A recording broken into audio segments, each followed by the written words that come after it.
different recordings, and you will have to answer questions on what you hear. There will be time for you to read the instructions and questions, and you will have a chance to check your work. All the recordings will be played once only. The test is in 4 sections. At the end of the test, you will be given 10 minutes to transfer your answers to an answer sheet. Now turn to Section 1. Section 1. You will hear a woman telephoning a tourist office to ask about free activities. First, you have some time to look at questions 1 to 6.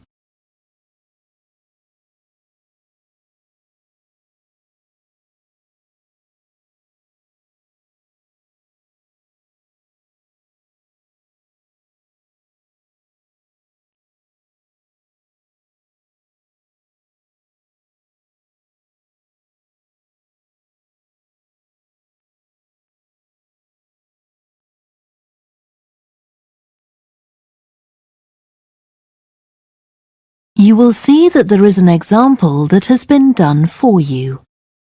On this occasion only, the conversation relating to this will be played first. Good morning, this is Burnham Tourist Office, Martin speaking. Oh, hello. I saw a poster about free things to do in the area, and it said people should phone you for information. I'm coming to Burnham with my husband and 2 children for a few days on June the 27th, or possibly the 28th, and I'd like some ideas for things to do on the 29th. Yes, of course. The date that the woman wants information about is the 29th of June, so the letter C has been circled. Now we shall begin. You should answer the questions as you listen, because you will not hear the recording a second time. Listen carefully and answer questions 1 to 6. Good morning, this is Burnham Tourist Office, Martin speaking. Oh, hello. I saw a poster about free things to do in the area, and it said people should phone you for information. I'm coming to Burnham with my husband and 2 children for a few days on June the 27th, or possibly the 28th, and I'd like some ideas for things to do on the 29th. Yes, of course. OK. Then let's start with a couple of events especially for children. The art gallery is holding an event called Family Welcome that day, when there are activities and trails to use throughout the gallery. That sounds interesting. What time does it start? The gallery opens at 10 and the Family Welcome event runs from 10:30 until 2 o'clock. The gallery stays open until 5, and several times during the day they're going to show a short film that the gallery has produced. It demonstrates how ceramics are made, and there'll be equipment and materials for children to have a go themselves. Last time they ran the event there was a film about painting, which went down very well with the children, and they're now working on one about sculpture. I like the sound of that. And what other events happen in Burnham? Well, do you all enjoy listening to music? Oh, yes. Well, there are several free concerts taking place at different times, 1 or 2 in the morning, the majority at lunchtime and a couple in the evening, and they range from pop music to Latin American. The Latin American could be fun. What time is that? It's being repeated several times in different places. They're performing in the Central Library at 1 o'clock, then at 4 it's in the City Museum, and in the evening at 7:30 there's a longer concert in the theatre. Right. I'll suggest that to the rest of the family. Something else you might be interested in is the boat race along the river. Oh, yes. Do tell me about that. The race starts at Offord Marina to the north of Burnham and goes as far as Summer Pool. The best place to watch it from is Charlesworth Bridge, though that does get rather crowded. And who's taking part? Well, local boat clubs, but the standard is very high. One of them came first in the West of England Regional Championship in May this year. It was the first time a team from Burnham has won. It means that next year they'll be representing the region in the National Championship. Before you hear the rest of the conversation, you have some time to look at questions 7 to 10.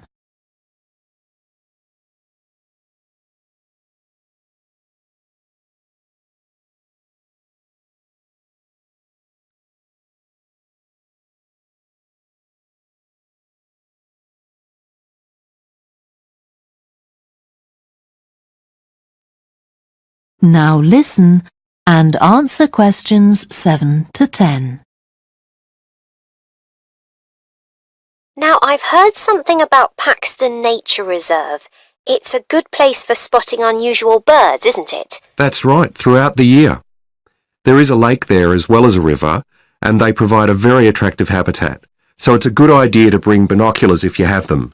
And just at the moment you can see various flowers that are pretty unusual. The soil at Paxton isn't very common. They're looking good right now. Right. My husband will be particularly interested in that. And there's going to be a talk and slideshow about mushrooms, and you'll be able to go out and pick some afterwards and study the different varieties. Uh-huh. And is it possible for children to swim in the river? Yes, part of it has been fenced off to make it safe for children to swim in. It's very shallow and there's a lifeguard on duty whenever it's open. The lake is too deep, so swimming isn't allowed there. OK, we must remember to bring their swimming things in case we go to Paxton. How long does it take to get there by car from Burnham? About 20 minutes, but parking is very limited, so it's usually much easier to go by bus, and it takes about the same time. Right. Well, I'll discuss the options with the rest of the family.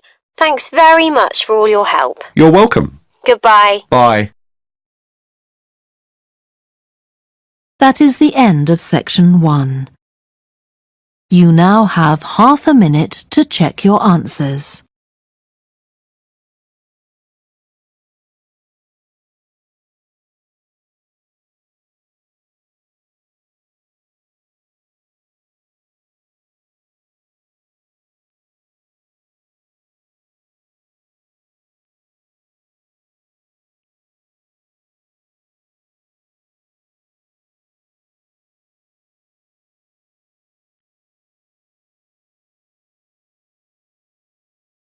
Now turn to section 2.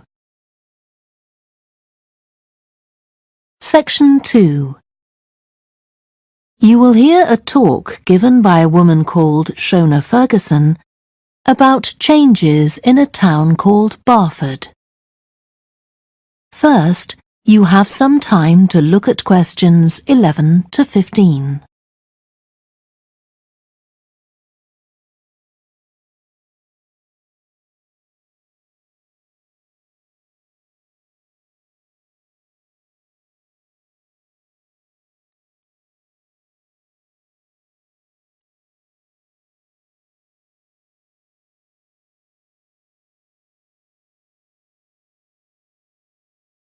Now listen carefully and answer questions 11 to 15. First of all, let me thank you all for coming to this public meeting to discuss the future of our town. Our first speaker is Shona Ferguson from Barford Town Council. Shona. Thank you. First, I'll briefly give you some background information. Then I'll be asking you for your comments on developments in the town. Well, as you don't need me to tell you, Barford has changed a great deal in the last 50 years. These are some of the main changes. 50 years ago, buses linked virtually every part of the town and the neighbouring towns and villages. Most people used them frequently, but not now, because the bus companies concentrate on just the routes that attract most passengers. So parts of the town are no longer served by buses. Even replacing old, uncomfortable buses with smart new ones has had little impact on passenger numbers. It's sometimes said that bus fares are too high, but in relation to average incomes, fares are not much higher than they were 50 years ago. Changes in the road network are affecting the town. The centre was recently closed to traffic on a trial basis, making it much safer for pedestrians. The impact of this is being measured. The new cycle paths separating bikes from cars in most main roads are being used far more than was expected, reducing traffic and improving air quality. And although the council's attempts to have a bypass constructed have failed, we haven't given up hope of persuading the government to change its mind. Shopping in the town centre has changed over the years. Many of us can remember when the town was crowded with people going shopping. Numbers have been falling for several years, despite efforts to attract shoppers, for instance by opening new car parks. Some people combine shopping with visits to the town's restaurants and cafes. Most shops are small independent stores, which is good, but many people prefer to use supermarkets and department stores in nearby large towns, as there are so few well-known chain stores here. Turning now to medical facilities. The town is served by family doctors in several medical practices, fewer than 50 years ago, but each catering for far more patients. Our hospital closed 15 years ago, which means journeys to other towns are unavoidable. On the other hand, there are more dentists than there used to be. Employment patterns have changed along with almost everything else. The number of schools and colleges has increased, making that the main employment sector.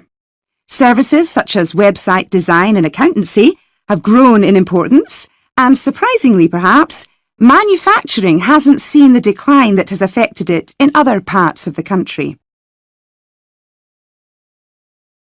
Before you hear the rest of the talk, you have some time to look at questions 16 to 20.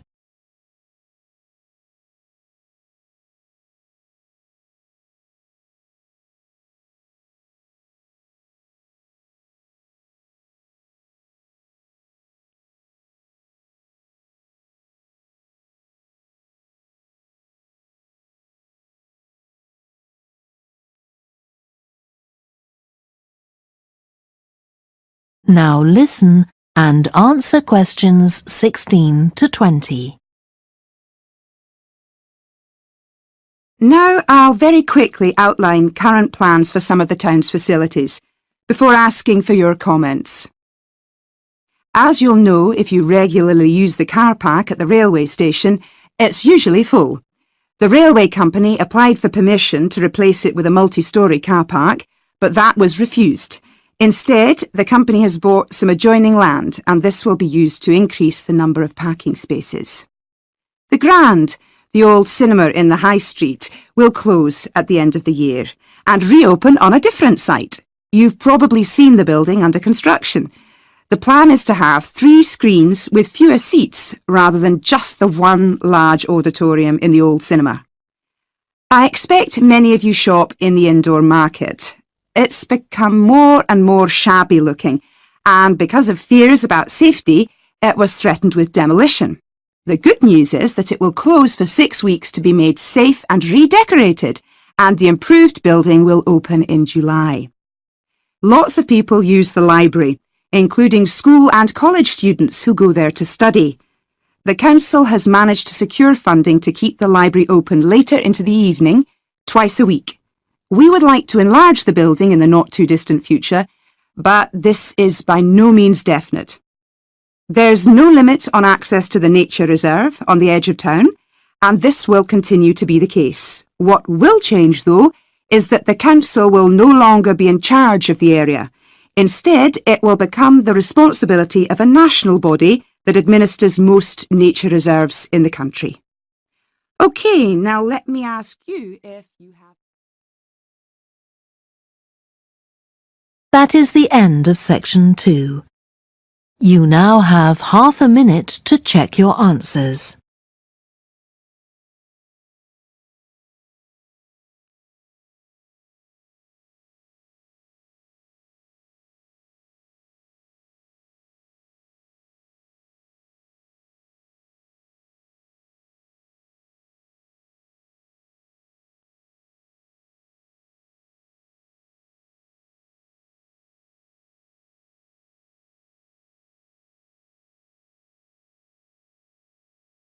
Now turn to section 3. Section 3.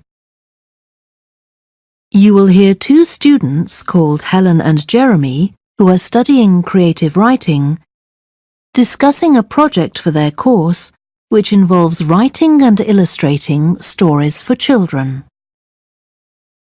First, you have some time to look at questions 21 to 26.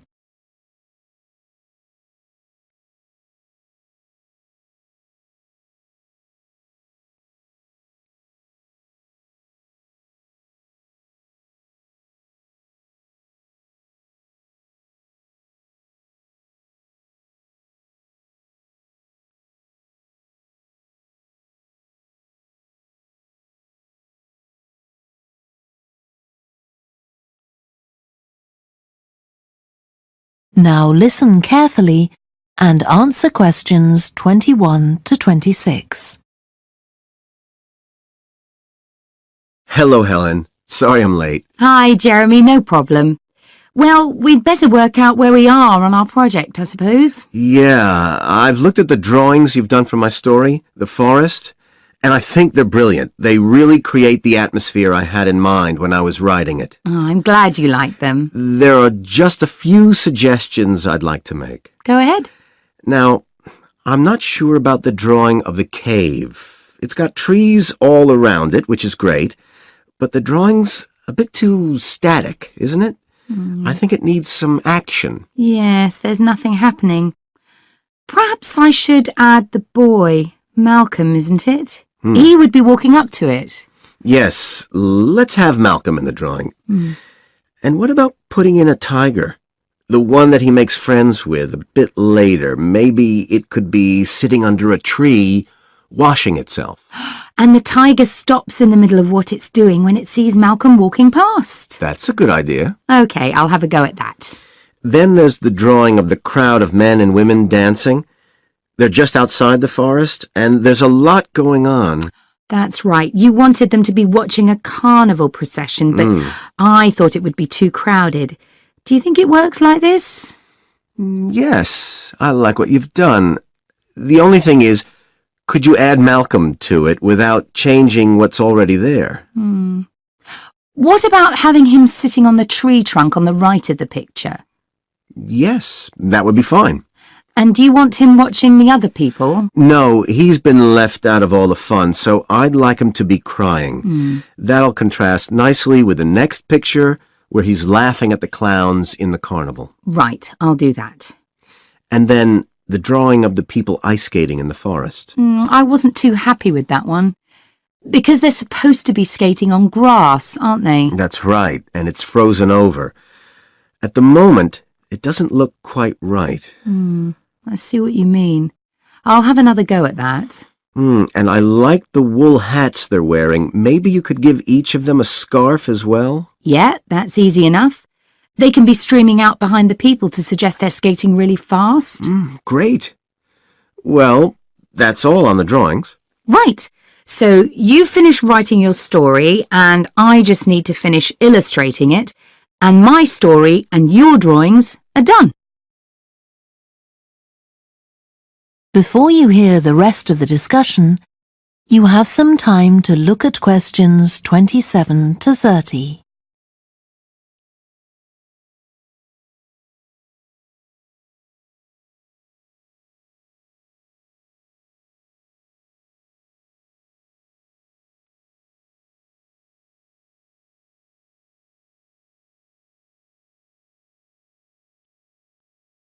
Now listen and answer questions 27 to 30. So the next thing is to decide what exactly we need to write about in the report that goes with the stories and how we're going to divide the work. Right, Helen. What do you think about including a section on how we planned the project as a whole, Jeremy? That's probably quite important. Yeah, well, you've had most of the good ideas so far. How do you feel about drafting something? Then we can go through it together and discuss it. OK, that seems reasonable. And I could include something on how we came up with the ideas for our two stories, couldn't I? Well, I've started writing something about that, so why don't you do the same and we can include the two things? Right. So what about our interpretation of the stories?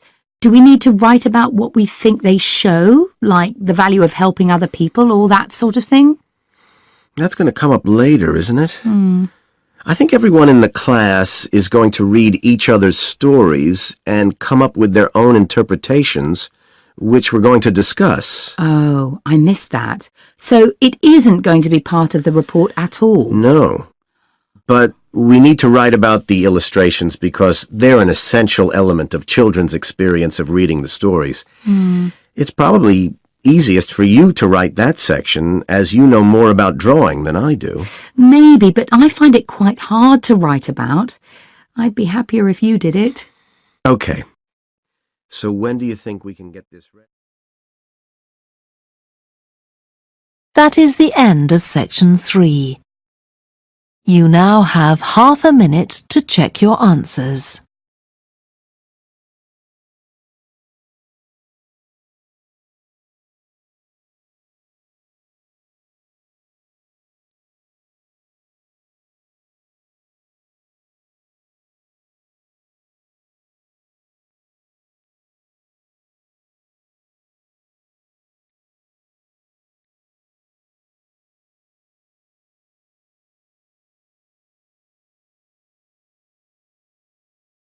Now turn to section 4. Section 4. You will hear part of a lecture to business students about the use of one particular type of research known as ethnography. First, you have some time to look at questions 31 to 40.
Now listen carefully and answer questions 31 to 40.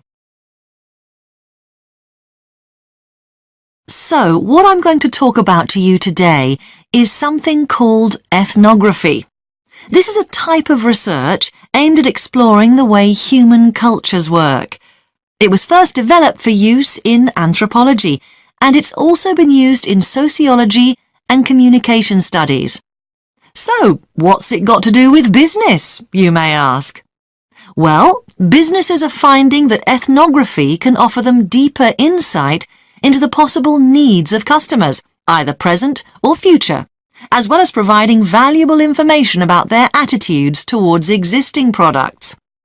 And ethnography can also help companies to design new products or services that customers really want. Let's look at some examples of how ethnographic research works in business. One team of researchers did a project for a company manufacturing kitchen equipment.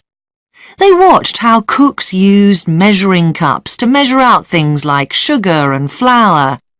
They saw that the cooks had to check and recheck the contents because although the measuring cups had numbers inside them, the cooks couldn't see these easily.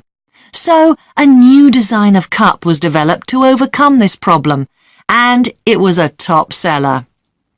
Another team of ethnographic researchers looked at how cell phones were used in Uganda, in Africa. They found that people who didn't have their own phones could pay to use the phones of local entrepreneurs. Because these customers paid in advance for their calls, they were eager to know how much time they'd spent on the call so far. So the phone company designed phones for use globally with this added feature. ethnographic research has also been carried out in computer companies. In one company, IT systems administrators were observed for several weeks. It was found that a large amount of their work involved communicating with colleagues in order to solve problems, but that they didn't have a standard way of exchanging information from spreadsheets and so on. So, the team came up with an idea for software that would help them to do this. In another piece of research, a team observed and talked to nurses working in hospitals. This led to the recognition that the nurses needed to access the computer records of their patients no matter where they were. This led to the development of a portable computer tablet that allowed the nurses to check records in locations throughout the hospital. Occasionally, research can be done even in environments where the researchers can't be present. For example, in one project done for an airline, respondents used their smartphones to record information during airline trips, in a study aiming at tracking the emotions of passengers during a flight.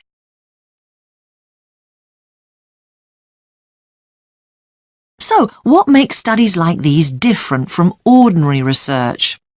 Let's look at some of the general principles behind ethnographic research in business. First of all, the researcher has to be completely open-minded. He or she hasn't thought up a hypothesis to be tested, as is the case in other types of research. Instead, they wait for the participants in the research to inform them. As far as choosing the participants themselves is concerned, that's not really all that different from ordinary research. The criteria according to which the participants are chosen may be something as simple as the age bracket they fall into, or the researchers may select them according to their income, or they might try to find a set of people who all use a particular product, for example. But it's absolutely crucial to recruit the right people as participants. As well as the criteria I've mentioned, they have to be comfortable talking about themselves and being watched as they go about their activities. Actually, most researchers say that people open up pretty easily, maybe because they're often in their own home or workplace. So, what makes this type of research special is that it's not just a matter of sending a questionnaire to the participants.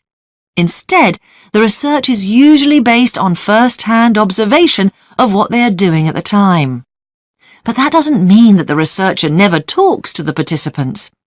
However, unlike in traditional research, in this case, it's the participant rather than the researchers who decides what direction the interview will follow. This means that there's less likelihood of the researcher imposing his or her own ideas on the participant. But after they've said goodbye to their participants and got back to their office, the researcher's work isn't finished.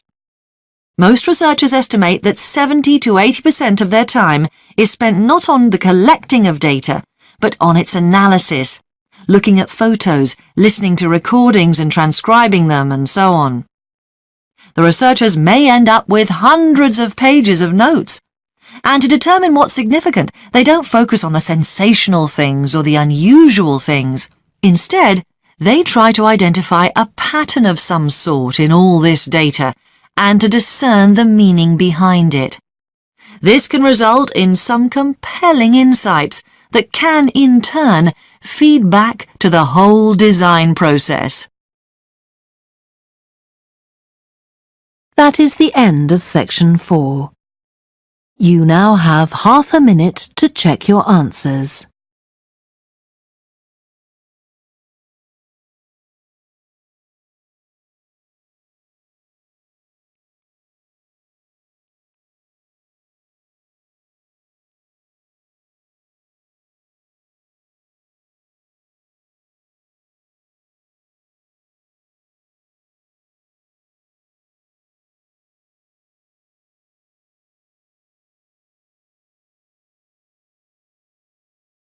That is the end of the listening test.